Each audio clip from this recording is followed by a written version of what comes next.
Donald Trump's former chief of staff, John Kelly, is re-upping his warnings about Donald Trump's fascist curiosity, as well as his long-established love for dictators.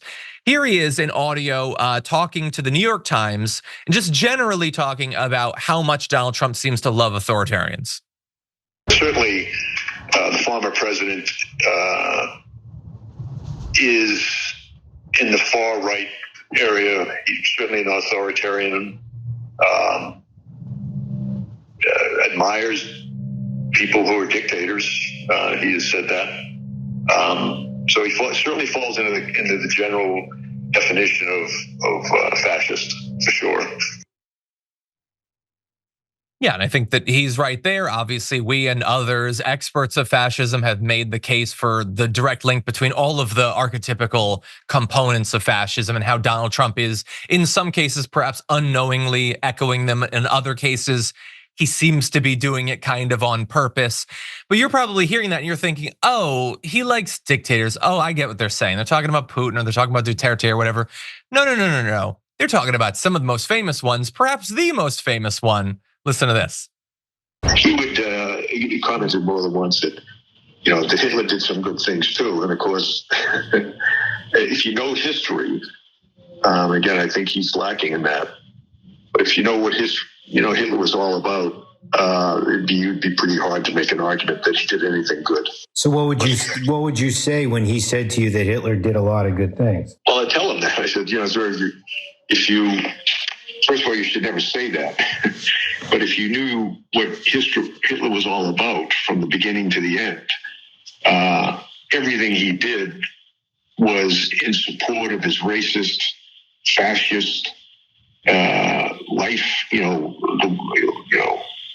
philosophy, so that nothing he did you could argue was good.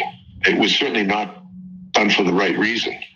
And but he would occasionally say that.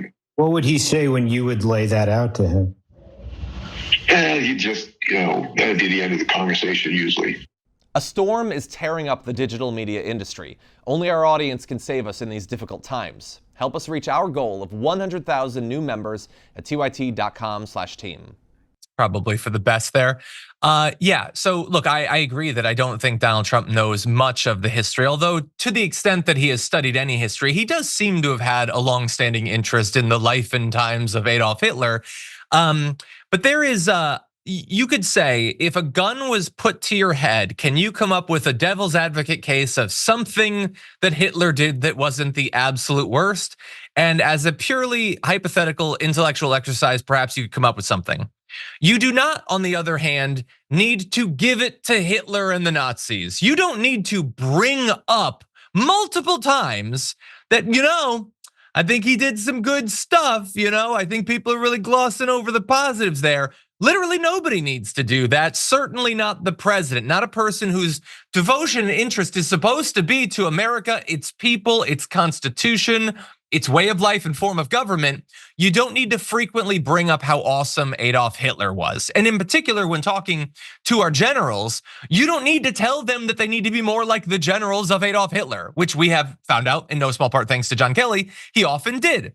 He said that he wanted them to act like Hitler's generals. And he was at one point reminded that Hitler's generals, in fact, 3 times tried to assassinate him and almost succeeded. Donald Trump was not deterred by that because, again, he doesn't know the history and he doesn't care if things are true or not. He just said, no, they were totally loyal to him. That's not true. It's also perhaps the least worrying part of this entire thing, Francesca, but what do you make of it? I don't have the voice to scream he's a Nazi the way I would like to, but he is. And this is just another piece of evidence. I cannot believe that John Kelly's been sitting on this, right? And it's like, yeah, our sitting president praised Adolf Hitler, the loyalty of his officers. So you want them to all end up on trial? Because I'd love that for you and your loyalists to end up on trial. And I would love for you to end the same way that Adolf Hitler did. He really went out with a bang. And seriously, I just don't know how much more evidence you need. This is terrifying. And it's the same way that people try to separate the love of dictators or the obsession with dictators, or excuse me, the obsession with dictators with the love of them. A lot of like people, oh no, I'm just collecting Nazi memorabilia because it's interesting. No, man, nobody does that.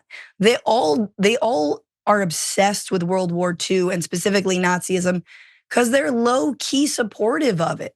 There's always this is the same like, well, the Civil War was about states' rights.